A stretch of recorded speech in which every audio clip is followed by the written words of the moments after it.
사랑의 모양은 사람마다 달라서 사람 수만큼 사랑이 존재한다고 하죠. 남녀 간의 서로를 향한 사랑, 반려동물에 대한 사랑, 형제 간의 사랑, 부모에 대한 자녀의 사랑, 자녀에 대한 사랑 등등 한 사람이 가질 수 있는 사랑 또한 다양하고요. 내가 100명의 사람을 만난다면 그 100명에 대한 마음이 다 다르듯 내가 애정을 가지고 사랑을 쏟는 것도 다 다르겠죠. 부모가 무한히 자식을 사랑하는 것은 같지만 첫째와 막내에 대한 사랑이 다른 것처럼 말이죠. 그렇다고 그 사랑의 크기가 다른 건 아니겠지만요. 저도 나이가 들어 아이들을 키우다 보니 그렇더라고요. 첫 아이는 첫 아이대로, 둘째는 둘째대로 다르더라고요. 번지 점프를 하다라는 영화에서 나오는 대사처럼 이 큰 우주에서 이 지구라는 별에 대한민국이라는 나라에서 가족이라는 존재로 만난 것 자체가 행운인 건데 우리는 참 많은 것을 놓치고 살기도 합니다. 저와 형제들이 그랬거든요. 부모님이 주시는 사랑을 당연하게 받고도 감사할 줄을 몰랐죠. 저는 나중에라도 깨달았지만 오빠들은 아직도 모른 것 같아 마음이 아파요. 시간이 지나면 알까요? 그 인간들도. 부모님이 뭘 바라고 사랑을 주면서 키우신 건 아니시겠지만 이 지경으로 부모를 물질적으로만 바라보기도 바라시진 않으셨을 테니까요. 새언니들까지 쌍심지를 켜고 엄마한테까지 달려드는데 오만정이 떨어졌지만 아버지 기일에는 또 봐야 하는 얼굴들이겠죠. 그마저도 안 나타날까요? 안 나타나면 그만이지 싶다가도 기다릴 엄마 때문에 또 마음이 약해지네요. 남편 보기도 창피하고요. 저는 3남매 중에 막내딸입니다. 큰 오빠와는 5살 차이가 나고 작은 오빠와는 3살 차이가 나 자랄 때는 귀여움을 많이 받았습니다. 어릴 때는 큰오빠가 없고 학교까지 데려다 줄 정도였죠. 엄마랑 아버지는 제가 노래하고 춤추면 일하다 말고 서서 보시면서 웃으셨고, 오빠들은 골목에서 제가 맞기라도 하면 둘 다 출동해 저를 때린 아이들을 혼내주기도 했습니다. 동네 아주머니들이 미연이는 시집가기 다 틀렸다. 오빠들이 저렇게 싸고 도는데 어떤 남자가 장가오니? 라며 우스갯소리를 할 정도였습니다. 부모님은 너희가 사이좋게 건강하게만 자라면 엄마 아빠는 아무것도 바랄 게 없어. 고맙다. 라고 자주 말씀하시곤 하셨습니다. 그러면 오빠들은 웃으며 제 머리를 헝클이며 귀여워하고는 했습니다. 다른 친구들은 오빠들 심부름하느라 힘들고 자꾸 때려서 싫다며 자신들의 오빠를 흉보곤을 했는데 저는 그럴 필요가 없었습니다. 오빠들이 심부름을 시키지도 않을 뿐더러 저를 때리고 괴롭히는 일은 있을 수도 없는 일이었거든요. 동네에서 제법 크게 칼국수집을 하시는 바쁜 부모님을 대신하여 저를 챙기느라 공부도 봐주고 숙제도 도와주었습니다. 그래서인지 오빠들 말이라면 저 역시 거스르지 않고 잘 따르기도 했습니다. 언제나 다정하고 따뜻한 오빠들이었기에 오빠들이 좋았습니다. 엄마와 아버지 성향이 유하셔서 저희도 그렇다며 같이 일하시는 이모님들도 칭찬을 많이 하셨죠. 부모님께서 일하시는 이모님들에게 인심이 후하셔서 다들 오래 일하셨거든요.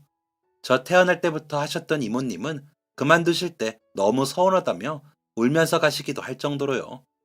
일하는 사람 서운하게 하면 그게 얼굴에 나타나. 그럼 손님이 불편해서 밥 먹으러 오겠어? 손님이나 일하는 사람들이나 다 내가 모신다 생각하고 잘해줘야 해. 라고 말하시던 아버지의 목소리가 지금도 선합니다. 아버지는 고등학교 입학도 못하시고 시골 장터에서 칼국수 미는 걸 배우셨다고 해요. 먹는 장사 배우면 어디 가서도 안 굶어 죽는다는 할머니 말씀대로 따라갔다가 5년을 죽어라 열심히 배우셨답니다. 매일 점심을 칼국수로 먹으면서 육수 간 맞추는 거, 국수 익은 정도, 양념 간장, 겉절이 맛을 연구하고 연구하셨대요. 주인 아저씨가 너가 그거 알아서 뭐 하려고 그렇게 연구를 하냐? 나중에 이 근처에다 가게 차리면 너 죽고 나 죽고다. 라고 하실 정도로요. 하지만 아버지는 맛있는 칼국수 만드는 법을 가지고 그 시골을 떠나는 게 꿈이셨답니다. 서울에는 못 가도 그 근처라도 가서 장사해서 돈 많이 벌어 할머니 집 사드리고 땅 사드리는 게 소원이셨답니다. 하지만 아버지가 지금 저희 가게가 있는 지역으로 오셔서 자리 잡으려고 애를 쓰시는 그때 할머니는 갑자기 돌아가시면서 아버지는 할머니께 하고 싶었던 효도를 못 하셨습니다. 아버지는 그 한인지 고향의 땅을 생각보다 꽤 많이 사두셨더라고요.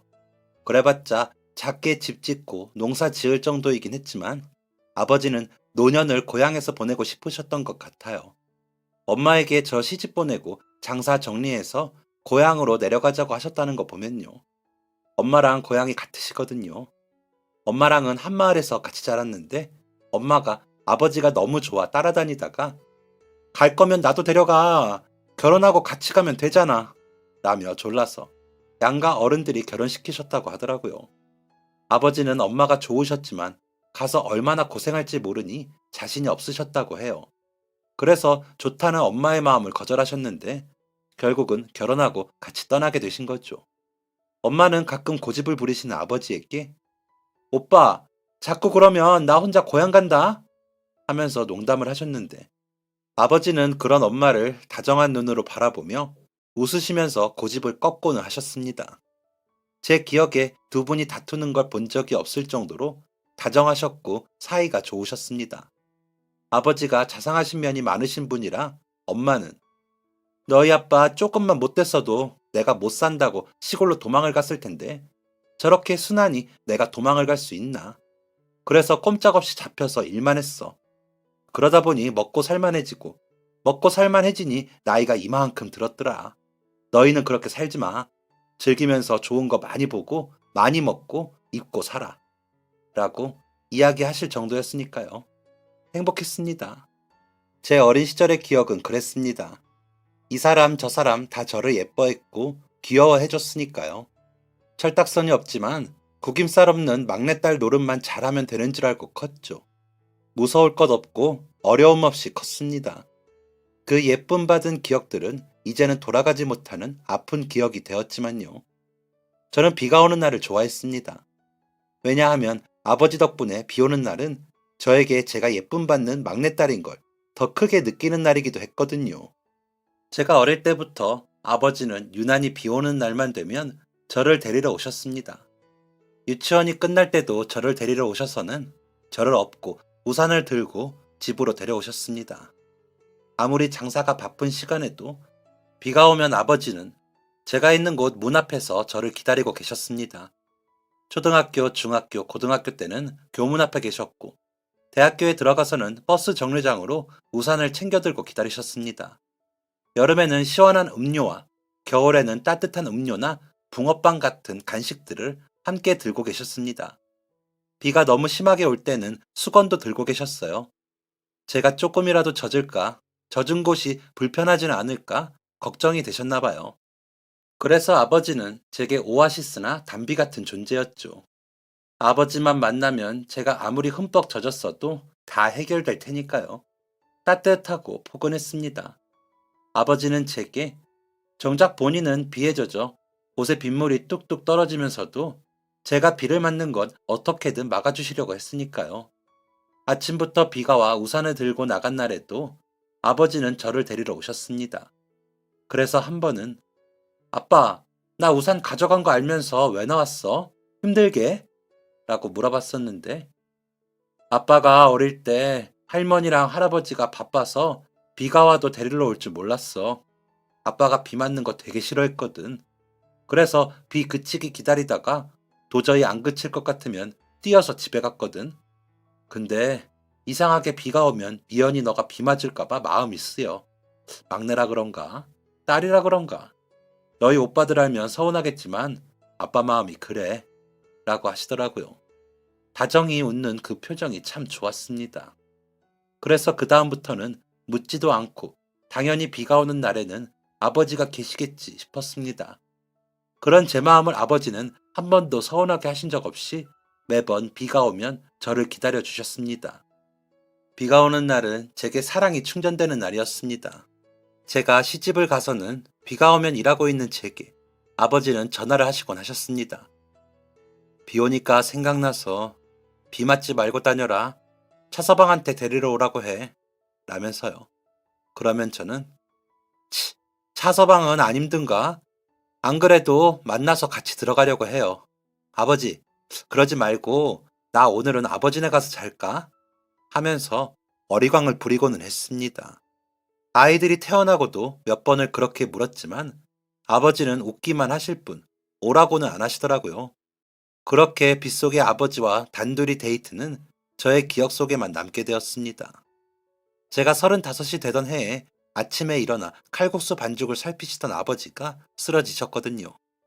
급히 병원에 옮겼지만 뇌출혈과 뇌경색이 일어난 아버지의 몸은 전처럼 돌아오지 못했고 수술을 받고 겨우 일어나 앉고 식사를 하시는 정도만 움직이실 수 있게 되었습니다. 세상 그 누구보다 부지런하셨고 건강에 관해선 철저하시던 아버지의 갑작스러운 변화에 저희 가족은 모두 당황스러워했고 어떻게 대비를 해야 할지 모르겠더라고요. 저는 일단 병원에서 아버지의 상황을 듣고 짐을 정리해 친정집으로 들어갔습니다. 엄마가 아버지가 쓰러지시기 전 4년 전쯤 디스크로 수술을 하신 적이 있기에 혼자서는 아버지를 감당하시기가 힘들 것 같아서였습니다. 처음에는 일단 급하니까 그렇게 하다가 아버지 상황이 좀 나아지면 간병인을 부르자고 어머니랑 의견을 모았습니다. 아버지와 어머니는 제가 시집가기 전 칼국수집을 확장 이전하시면서 1층이 가게로 쓰고 그 위층을 집으로 쓸 수 있는 4층 건물을 매입하셔서 이사를 하셨습니다. 아버지는 저에게 층 하나 비워줄 테니까 들어와 살래? 라며 묻곤 하셨는데 그때 그럴 걸 하는 생각도 들더라고요.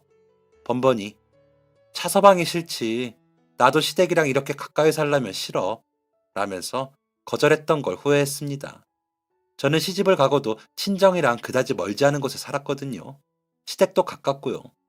오빠들은 다 서울에 자리를 잡아 저희가 사는 지역이랑 1시간 30분 정도 거리에 지내고 있었기에 친정에 무슨 일이 있을 때마다 알아보는 것은 저였고 제가 나서서 일을 처리하는 것을 오빠들과 새언니는 어느새 당연하게 여기기도 했습니다. 그러다 보니 괜히 남편과 시어머니 눈치를 보고 있었기에 집까지 그렇게 하기는 어려웠거든요. 하지만 그것은 제 기우였습니다. 아버지가 쓰러지시고 제가 휴직을 하고 친정으로 가 있는 동안 남편은 아이들을 등교시키고 시어머니는 학교한 아이들을 챙겨주셨습니다. 제가 이틀에 한 번 친정에서 한 반찬들을 가지고 집에 가 빨래도 하고 청소도 해놓고 하긴 했지만 그 기간 동안 남편과 시어머님의 도움이 없었다면 아버지를 돌보는 일은 불가능했을 겁니다. 번번이 고맙다며 죄송하다며 고개를 숙이는 제게 시어머니는 사돈이 몸이 안 좋으신데 그런 인사치레가 무슨 소용이니? 아버지 돌보는 것만 생각해. 너가 아예 집안일 놓는 것도 아니고 애들 걱정은 말고 내가 너만큼은 아니어도 잘 보고 있으니까 아범도 일찍 와서 애들하고 시간 보내려고 노력해. 괜찮아. 라고 해주셔서 지금도 얼마나 감사한지 모릅니다.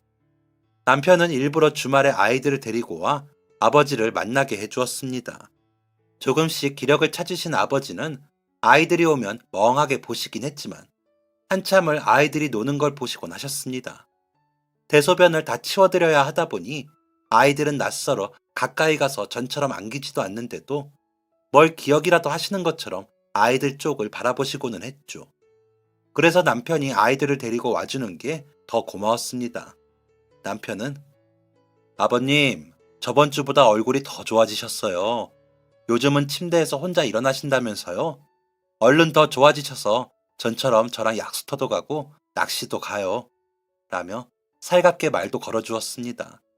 정말 좋은 사람인 남편은 버스에서 만났습니다.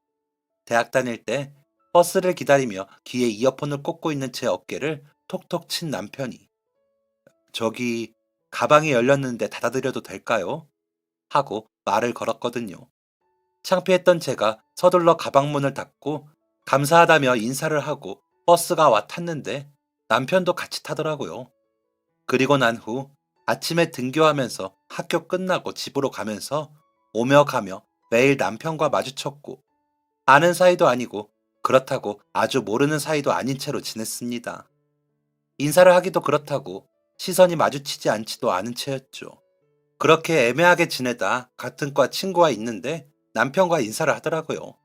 동아리 선배라며 서로 인사를 한 계기로 그때부터는 오며 가며 버스에서 마주치면 인사하고 지내다 남편의 고백으로 사귀게 되었습니다. 원래 처음 가방 열린 걸 알려주기 전부터 저를 본 남편은 반했었다고 하는데 그때는 제가 남편이 있었는지 없었는지 모르겠어서 알 수 없지만 결혼하고 15년이 넘는 시간 동안 한 번도 저를 마음 아프게 하고 다치게 하는 일은 하지 않는 사람이라 항상 감사한 마음뿐입니다. 오히려 제가 불편하지 않게 응원해 주거든요. 가족 성향인 건지 시댁 식구들도 다들 마음 씀씀이가 좋으시고요. 아버지가 쓰러지시고 조금만 그렇게 지내자고 하던 게 점점 길어지니 아무리 좋은 남편과 시어머니라고 해도 제가 눈치가 보이더라고요. 그렇다고 오빠들이 회사를 그만두고 올 수도 없는 거고 대소변 다 받아내야 하는 아버지를 새언니들 보고 와서 봐달라고 할 수도 없고요. 엄마가 혼자 아버지를 감당하시기는 힘드시고 저희가 운이 없는 건지 오시는 간병인들 분마다 마음에 들지 않기도 했고요. 그러던 중 한 세입자가 계약 기간이 만료되어 나가게 되었습니다. 그래서 어렵지만 남편에게 저기 우리가 그 집으로 들어가고 우리 사는 집은 전세를 줄까? 그 돈으로 세입자 나가게 하면 될 것 같은데 라고 했더니 남편은 흔쾌히 왜 안 돼? 나도 당신이랑 같이 있는 게 좋지. 애들도 그렇고 우리 엄마도 좋다고 할걸? 이라며 웃어주더군요. 그래서 그렇게 하기로 하고 서둘러 집을 내놓고 이사를 했습니다. 엄마께 전세 비용을 드리고 계약까지 하고 정식으로 세입자로 들어왔죠. 저희끼리는 그게 웃으며 서로 편하게 잘 됐다고 그렇게 했는데 오빠들과 새언니 눈에는 그게 아니었나 봅니다. 이사를 하고 하루는 큰 새언니가 전화가 왔더라고요. 저는 당연히 고생한다는 전화일 줄 알고 받았더니 아가씨, 이사까지 할 게 뭐가 있어요? 그런 식으로 벌써 자리 다툼 하겠다는 거예요? 라며 다소 날카롭게 말을 하더군요. 그래서 언니, 그게 무슨 말씀이세요? 자리 다툼이라뇨? 라고 물으니 아니, 그렇잖아요. 병간호 핑계로 어머님께서 벌써 집을 차지하겠다는 거 아니냐고요. 우리도 다 사정 때문에 아버님 돌보지 못하는 건데 아가씨 오며 가며 병간호 한다 그러더니 집을 차지하고 앉으면 어떡하겠다는 거예요? 라는 겁니다. 어이도 없고 기가 막혔죠. 언니, 나 엄마한테 전세금 드리고 그 돈으로 세입자 내보냈고 계약서도 쓰고 세입자로 들어왔어요. 무슨 말이세요?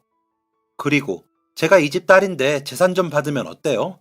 언니 오빠들 아버지 쓰러지시기 전부터도 한 달에 한 번 와볼까 말까였으면서 엄마 디스크 수술 하시고도 수발 내가 다 들었고 아버지 쓰러지시고 나서도 나랑 엄마랑 다 거동 살피는 동안 언니 몇 번이나 와봤어요? 애들 얼굴도 잘 안 보여주잖아요. 라며 저도 받아쳤죠.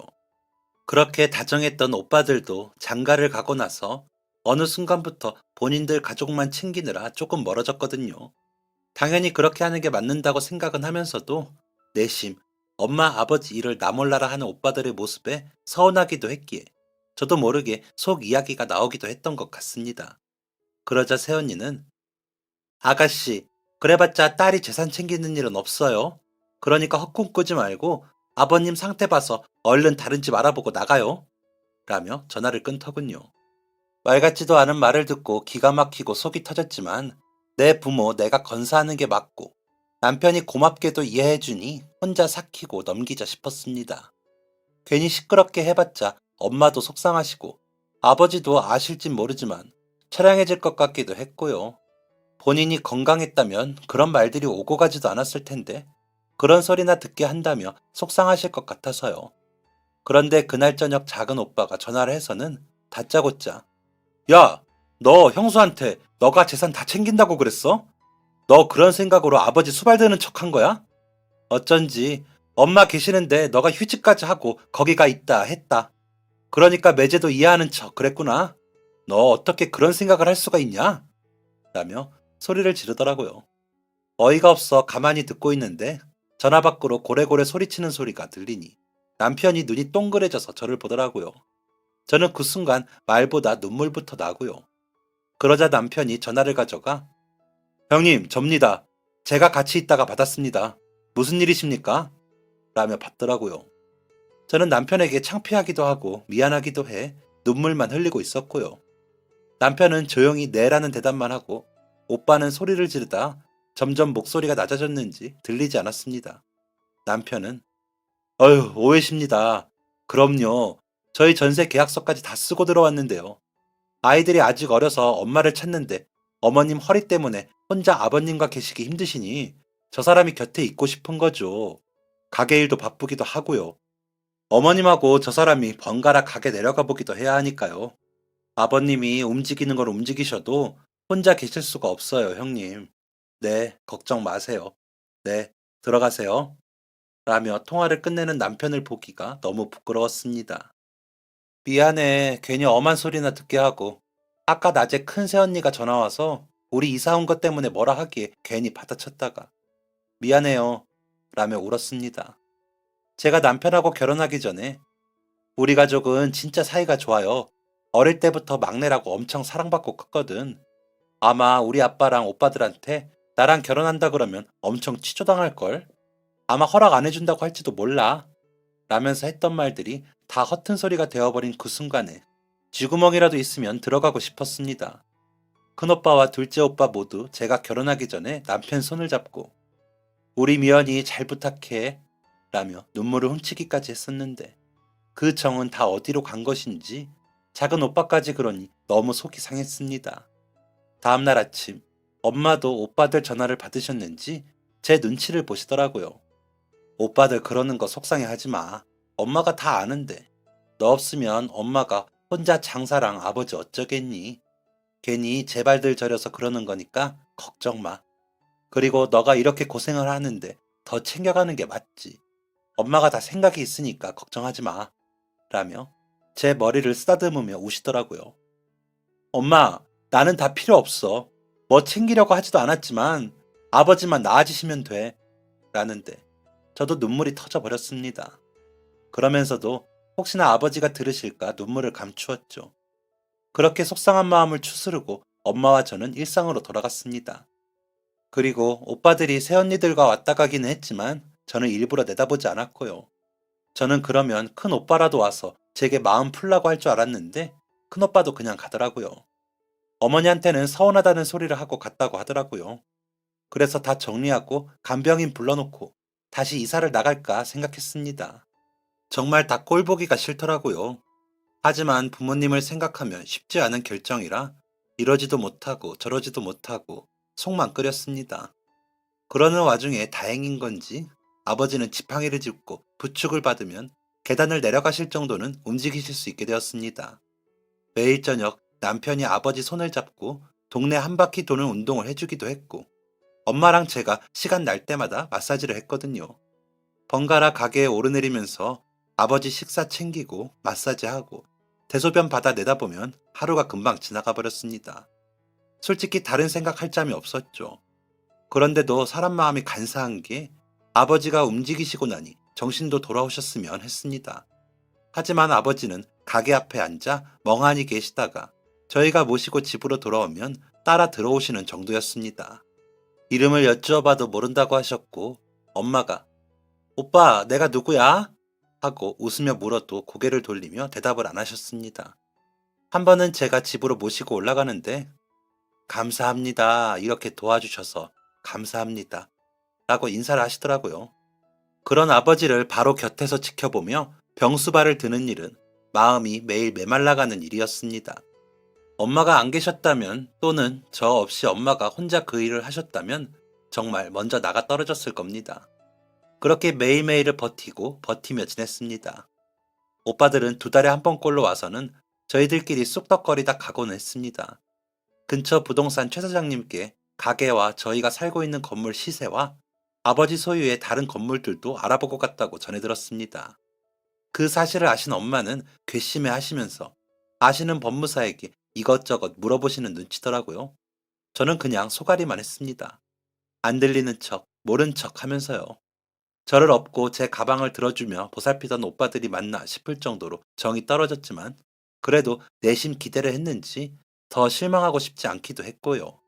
그저 아버지 가게에 내려다 드리고 시장 보는 일이 하루 중 유일한 외출로 삼고 그 시간에 애들 병원도 데리고 가고 했습니다. 그날도 그랬죠. 둘째가 감기 기운이 있어 병원에 갔다가 시장에 가서 장을 보고 집으로 돌아왔는데 난리가 났더라고요. 아버지가 사라지신 겁니다. 제가 시장에 갈 때 비가 떨어지기 시작해 아이들과 우산을 사서 쓰고 돌아오는데 빗줄기가 꽤 굵어져 서둘러 집으로 왔는데 아버지가 갑자기 사라지신 겁니다. 몸도 안 좋으신 양반이 비까지 맞아 감기라도 걸리시면 정말 큰일이라 저는 여기저기 집 근처 골목을 들여다보며 아버지를 찾았습니다. 혹시 몰라 남편에게 전화해 아버지와 저녁에 어디로 산책 가냐고 물으며 자주 걷는 길 위주로 찾았지만 그 어디에도 아버지는 안 계시더라고요. 머릿속에 온갖 안 좋은 뉴스에서 본 치매 노인 행방불명 사건들이 떠올랐고 혹시나 싶어 큰 차도로 나가며 아버지를 목 놓아 불렀습니다. 다시는 아버지를 보지 못할까봐 걱정이 밀려오더군요. 비는 점점 더 거세게 내리고 저는 더 조바심이 나던 그 순간 버스 정류장에 낯이 익은 뒷모습이 보이더군요. 아빠! 비 오는데 여기서 뭐해요? 한참 찾았잖아 정말. 이라며 아버지께 달려가며 우산을 씌워드리며 저도 모르게 큰 소리로 외쳤습니다. 그런데 아버지가 오셨어요? 우리 막내 기다려요. 이 녀석이 올 때가 됐는데 비 오면 마중 나와야 하거든요. 라고 하시면서 다시 무심히 버스가 오는 쪽을 보시는 겁니다. 그 순간 온몸이 저릿하고 아파왔습니다. 이렇게 저를 생각하는 아버지를 두고 나는 그동안 무슨 생각을 한 건가 싶어서요. 기억이 희미해진 그 순간에도 비가 오니 저를 떠올린 아버지를 두고 저는 간병하는 일을 어떻게 했나 하는 생각을 하니 제 자신이 미워졌습니다. 그런 제 마음도 모르고 빗속에 서서 저를 기다리는 아버지한테 너무 미안했고요. 아버지 곁에 서서 그저 엉엉 울었습니다. 아버지는 이내 텅 빈 눈으로 우는 저를 바라만 보셨지만 저는 마음이 마르지 않더라고요. 그 안에 그 깊은 기억 속에는 여전히 저를 사랑하시는 마음을 알았으니까요. 아버지의 팔짱을 끼고 집에 가요. 많이 젖었어. 라며 아버지 쪽으로 우산을 기울이며 집으로 돌아오는 내내 울었지만 마음은 허전하지 않았습니다. 아버지는 계속 버스 정류장을 돌아보시는 바람에 더 울었지만요. 엄마는 저와 비를 쫄딱 맞은 아버지를 씻기고 머리를 말려주시면서 아무 말도 하지 않으셨습니다. 따뜻한 차를 마시고 누우신 아버지는 고단하셨는지 그대로 잠이 드셨습니다. 그러자 엄마는 우시면서 여차하면 아버지 모시고 시골로 갈란다. 내가 무슨 부귀영화를 누리겠다고 라고 하시더라고요. 엄마, 아빠 버스 정류장에 있더라. 그러더니 막내 기다린대. 라며 저는 막 울었습니다. 엄마는 제 말에 놀라 눈이 동그래지시고요. 그래서 엄마, 아빠 더 나아지실 것 같아. 기억하시잖아. 그러니까 시골 가지 마. 라며 저는 더 울었습니다. 엄마는 그런 제 손을 잡고 우시고요. 혹시나 아버지가 들으실까 소리도 내지 못하고 저희 모녀는 서로 손을 잡고 울었습니다. 그러면서 바랬죠. 아버지가 기억을 되찾고 대화라도 되는 날이 오기를 말이죠. 하지만 저희의 바람과는 다르게 아버지는 좋아지지 않으셨습니다. 그날 이후 점점 더 쇠약해지시더니 병원에 입원하셨습니다. 그날 맞은 비로 감기에 걸리셔서 열이 크게 오르시더니 기력을 되찾지 못하시더라고요. 오전에 가게 일은 엄마가 전적으로 보시고 제가 병원으로 갔습니다. 오후에는 아무래도 아이들이 어려 제가 가게를 보며 아이들을 돌봤고요.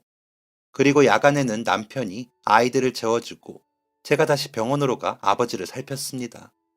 야간 간병인을 구하려고 했지만 역시나 마음에 내키는 분을 못 만나기도 했고 아버지 곁에 최대한 있어드리고 싶었습니다.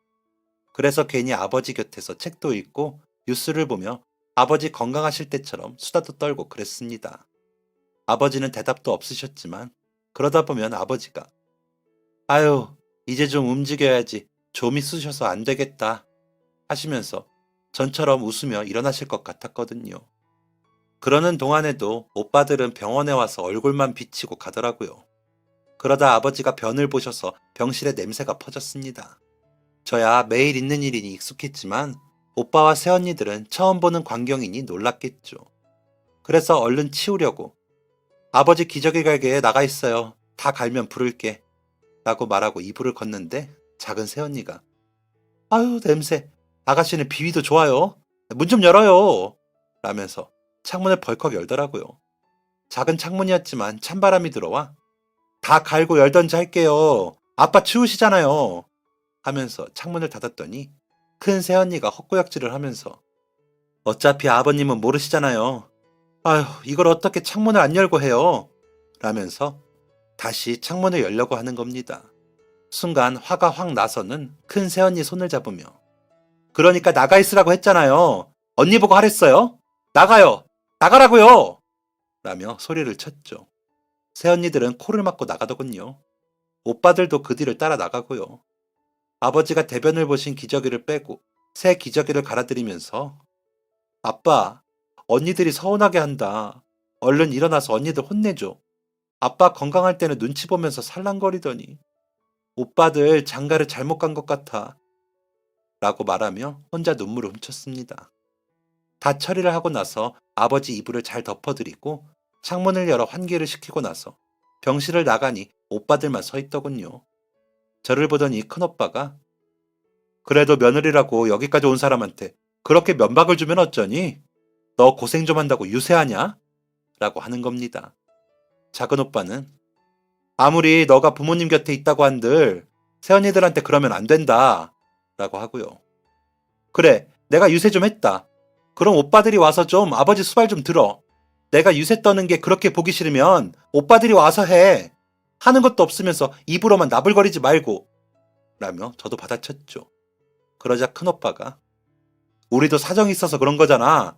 가까이 있으면서 그 정도 하는 것 가지고 생색내지 마라. 라고 하기에 사정? 오빠들 그러면서 캠핑 다니고 여행 다니고 다 하더라. 보란듯이 사진 올리면서 나랑 우리 남편, 아니 우리 애들은 3년째 주말 나들이도 온 가족이 못 다녔어. 그런데도 내가 오빠들 보고 도와달라고 하긴 했어. 와서 아버지 얼굴이라도 좀 보라고 했어? 가게 일을 도우라고 했어? 아무리 아내라도 편들 걸 들어. 이럴 땐 우리 와이프가 생각이 짧았다. 미안하다. 라고 하는 거야. 오빠들도 늙어. 애들이 뭘 보고 배우겠어? 라며 쏴붙여 버렸습니다. 그러자 작은 오빠가 아주 그까짓 거 한다고 벼슬이다. 누가 너더러 그런 거 하래? 너가 좋아서 시작한 거 아니야? 지금이라도 간병인 구하고 집 구해서 나가. 그러면 우리도 편해. 어디 너 눈치 보여서 자주 오고 싶어도 오겠냐? 라며 이죽거리더라고요. 그런 오빠들을 보고 있자니 구역질이 났습니다. 오빠들을 밀치고 화장실로 달려가 변기에 다 토하는데 예전에 행복했던 기억들이 떠오르더군요. 오빠들은 어릴 적부터 똑똑했습니다. 그런 오빠들은 아버지의 자랑이었죠. 아버지는 오빠들이 받아오는 상장들은 모두 가게 벽면에 액자를 맞춰 걸어놓고 보셨습니다. 지금도 그 상장들은 가게 벽면에 걸려 있고요. 상장이 늘어갈 때마다 아버지는 내가 이거 보고 있으면 아무리 힘들어도 기운이 난다 하시며 오빠들과 제가 원하는 건 다 해주셨습니다. 아버지는 어릴 때 가난해서 못 가져보셨던 것을 오빠들과 저에게 다 해주시려는 것처럼 저희가 가지고 싶다는 건 꼭 해주셨습니다. 오빠들은 그런 아버지의 마음을 헤아리는 기특한 아들들이었습니다. 그런 오빠들을 보고 부모님께 잘해야 한다는 걸 저도 배우기도 했고요. 하지만 서울 생활이 고된 건지 오빠들은 결혼을 하더니 달라졌습니다. 아버지가 장가갈 때 해준 아파트가 아이들 키우기 작다며 더 큰 아파트로 이사 가겠다며 돈을 요구했고 아이들 얼굴도 잘 보여주지 않으면서 아이들 학원비나 어학 연수 비용은 요구했습니다. 처음에는 민망해하는 척이라도 하더니 점점 더 당당하게 요구하기 시작했죠. 그런 오빠들의 요구에 엄마가 야, 너희들이 와서 칼국수 한 번을 밀어나 보고 그런 소리를 해라. 바라는 것도 정도가 있어야지. 라면서 화를 내시기까지 했죠. 그러고 나면 새언니들은 갑자기 생전 챙기지도 않던 영양제나 간식들을 들고 와 아버지께 앓는 소리를 하곤 했습니다. 그러면 아버지는 또 못 이기는 척 돈을 보내시고는 했고요. 저는 오히려 시집가고 나서는 부모님께 아쉬운 소리를 해본 적이 없습니다. 시집가고 나니 친정 부모님이 얼마나 고생하시는지 더 잘 알겠더라고요. 그래서 오히려 시댁 눈치를 보며 친정을 챙겼고요. 고맙게도 남편도 이해를 해주며 자신도 도왔고 시댁에서도 당연히 자식이 부모 챙기는 거라면서 이해해 주셨습니다. 그래서 저도 그런 시댁에 더 잘하려고 했고 지금도 시어머님과 저는 단둘이 영화도 보고 쇼핑도 하며 사이가 좋은 고부지간이기도 합니다. 그런데 오빠들과 새언니에게는 저희 부모님이 그저 돈이고 재산으로밖에 보이지 않았다는 생각이 드는 순간 구역질이 치밀어 감당이 안 되더군요. 한참을 그렇게 외괴거리다 나와보니 오빠들은 보이지 않더군요. 그리고 엄마가 오셔서 저는 집으로 가려고 짐을 챙기는데 그것들이 가게 와서도 한 소리 하기에 시끄럽다고 내쫓았다. 아휴, 그것들도 자식이라고 하면서 한숨을 쉬시더라고요. 그런 엄마의 마음이 얼마나 상하셨을지 제가 알기에 엄마, 오빠들도 먹고 살기가 빠듯해서 그렇지. 서울은 다 비싸다고 하잖아. 거기서 처자식 먹여 살리느라 라고 하면서 달래는데 눈물이 나더라고요. 그래서 아버지 손을 잡고 엄마를 보며 울어버렸습니다. 엄마, 아버지가 너무 불쌍하더라고요. 하지만 오빠들은 그런 부모님의 마음을 헤아리지 못했는지 그 후로 아이의 발길을 끊더라고요. 저는 그러거나 말거나 하던 대로 엄마와 가게 일을 나누어 했고 아버지 간병을 했습니다. 집으로 돌아오신 아버지는 여전히 누워서 생활을 하셨지만 가끔 잠꼬대하듯 기척을 보이시기도 해 희망을 놓지 않고 엄마와 저는 곁을 지켰습니다. 저는 휴직 상태이던 회사도 아예 그만두고 아예 가게 일을 전적으로 도왔습니다. 받은 퇴직금으로는 아버지가 건물을 매입하며 생긴 대출금을 갚기도 했죠. 남편도 흔쾌히 그러자 해주더라고요. 아무래도 갑자기 자리를 비우신 아버지 빈자리가 많이 티가 나서 가게 매출이 전보다 안 좋아지니 방법이 없더라고요. 그래서 대출금이 연체가 되니 당장 급하기도 했고요. 무슨 일이 있어도 면을 아버지가 직접 뽑으셨는데 손길이 달라지니 면이 다르다고 하시더라고요. 그래서 이리저리 엄마와 제가 머리를 맞대고 연구한 끝에 면을 전과 비슷하게 뽑을 수 있게 되었습니다. 그러자 다시 손님들이 오시기 시작했지만 매출이 다시 회복되기까지 꽤 시간이 걸리더라고요. 어찌됐든 부모님께 제가 도움이 될 수 있어 다행이다 싶었습니다. 그냥 모든 게 잘 굴러가고 아버지도 더 나빠지지만 않으면 저는 바라는 게 없었습니다. 그때 엄마는 그래도 혹시 모르니 제가 보탠 대출금을 공증을 걸어놓고 제가 지분이 있음을 아버지 법적 대리인으로서 증명을 해두자고 하시더라고요. 아시는 법무사가 그게 좋다고 하셨다면서요. 그래서 됐다고 그랬는데 서류를 만들어 가지고 오셔서 사인을 해놓았습니다. 아마 엄마는 오빠들의 모습에 괘씸하시기도 하셨지만 불안하셨는지 이리저리 알아보시는 게 많아지시더라고요. 저는 그럴 정신도 없었습니다. 그저 아빠가 편하실 수 있으면 그걸로 좋겠습니다. 그러다 지금으로부터 5년 전 제가 40살이 되던 해에 아버지가 68세의 일기로 돌아가셨습니다. 5년간 투병을 하신 아버지는 돌아가실 때도 힘들어 하셨습니다. 이미 기척이 없으신지 오래되기도 했고 마음의 준비를 하고 있었으면서도 마음이 괴로웠습니다. 그러고는 마치 아버지가 제게 인사라도 하듯 장례식장으로 아버지를 옮기는데 비가 내리더라고요. 햇볕이 쨍하고 내리쬐는데 비가 내리니 더 그런 생각이 들더라고요. 엄마와 저는 아버지가 돌아가시고 우느라 정신이 없었습니다. 남편이 이리저리 다 알아봐주고 오빠들에게도 연락을 해주더라고요. 장례식장에서도 이리저리 바빴던 건 남편이었습니다. 오빠들은 와서 옷 입고 상주 노릇이나 하더라고요. 고향 친구들이 오니 가서 술이나 받고 있으면서요. 그 모습을 보는데 너무 밉고 싫었지만 그래도 아버지 가시는 길에 좋게 해서 마무리하자 싶어 별 표현 안 하고 있었습니다. 그런데 오신 손님들이나 친척분들이 제 칭찬을 하자 듣기 민망했던 건지 싫었던 건지 발인 전날 밤 작은 오빠가 저에게 와 아주 너가 다 해라 참나 누가 이 집 아들인지 모르겠다 라며 시비를 걸더라고요. 저는 대꾸도 하고 싶지 않아 아무 말 안 하려는데 엄마가 조용히 자리나 지키다 가 그나마 아들 대접이라도 받고 싶으면 이라고 하시더라고요. 그러자 작은 새언니가 어머니 자꾸 그렇게 아가씨만 감싸고 드시면 저희가 너무 서운하죠. 그래도 저희가 아들인데 형님네도 말을 안 하셔서 그렇지 그동안 얼마나 서운했는지 아세요? 라며 발끈하더라고요. 그러자 엄마가 그래? 그럼 좀 와서 가게 일도 돕고 아버지도 챙기고 그러지 그랬니? 뭐가 그리 서운하던? 아버지 쓰러지시니까 돈 못 달라고 해서? 앞으로도 너희 몫을 없어. 내가 살아생전에 쓸 만큼 다 쓰고 막내 다 주고 죽을 거니까 그런 줄 알아. 라고 하시더라고요. 그러자 큰 새언니가 어머님 정말 너무하시네요. 아무리 딸이 옆에서 구워 삶아도 그건 아니죠. 저희가 뭐 그냥 안 왔어요? 아가씨가 하도 난리를 치며 생색을 내니 겁나서 못 왔죠. 라고 하더군요. 말 같지도 않은 소리를 눈썹 하나 까딱없이 하는데 기가 막히더군요. 그러자 엄마가 생색? 그럼 너가 와서 막내처럼 하고 너가 생색 좀 내지 그랬니? 너희가 뭐라던 너희 아버지 정신 계실 때 너희한테 할 만큼 다 하셨어. 그런데도 너희처럼 자식 노릇할 것 같으면 없는 게 나아. 나는 다 막내 줄 거야. 그런 줄 알아. 라며 돌아앉으셨습니다. 그리고 각자 아무렇게나 구겨져 누워 밤을 보내고 발인을 하며 아버지를 근처 납골당에 모셨습니다. 원래는 아버지 고향에 모시려고 했는데 엄마가 거기 가면 누가 들여다보겠니?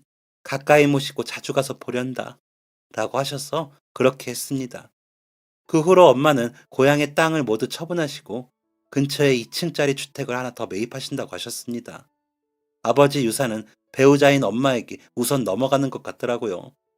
배우자 공제도 있고 일단 어머니가 공동 명의자이기도 해서 그런 것 같았습니다. 저는 그런 부분에 관심도 없고 잘 몰라 그냥 그러려니 했습니다.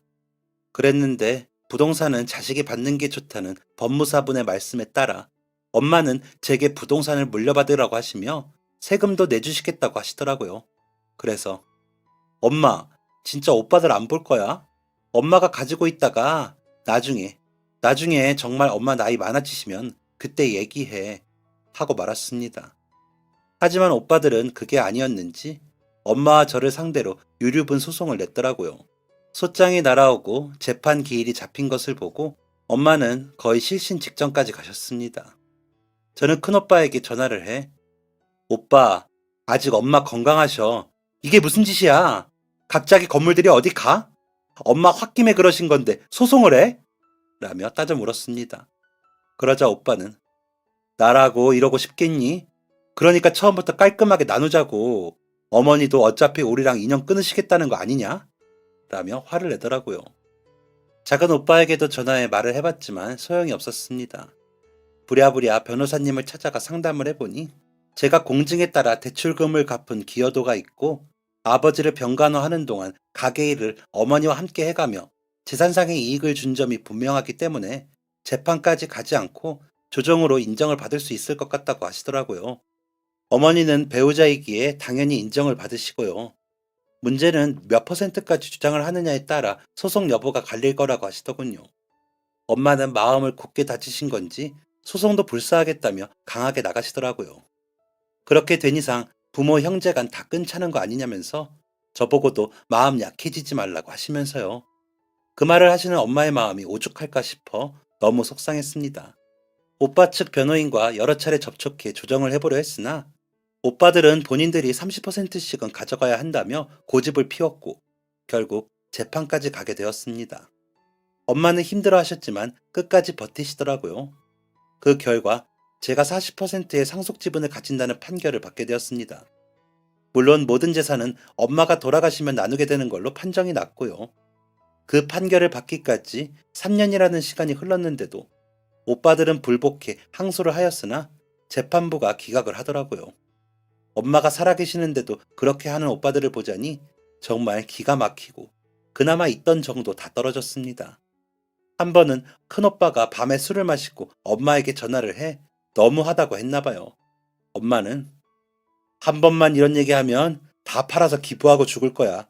그리고 너희들한테는 효도 소송인가 뭔가 할 줄 알아. 그나마 살고 있는 집이라도 건사하고 싶으면 조용히 있어라. 라고 하셨다면서 우시더라고요. 저는 그런 엄마의 손을 꼭 잡아드렸습니다. 요즘은 엄마는 가게 일을 좀 멀리 하시고 그동안 바쁘게 사시느라 못하셨던 걸 하고 계십니다. 여행도 가시고 취미로 꽃꽂이도 배우시고요. 저는 아버지와 엄마가 안 계신 가게를 이모님들과 하고 있고요. 아이들은 제가 미안해하고 걱정하는 것보다 잘 자라주어 오빠들 상장 곁에 상장을 걸고 있습니다. 남편은 여전히 제게 힘을 주며 자신의 자리에서 열심히 하고요. 그렇게 일상을 보내다가도 비가 오면 아버지 생각이 더 납니다.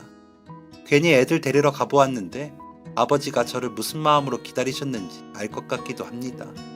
그래서 더 그리워지네요.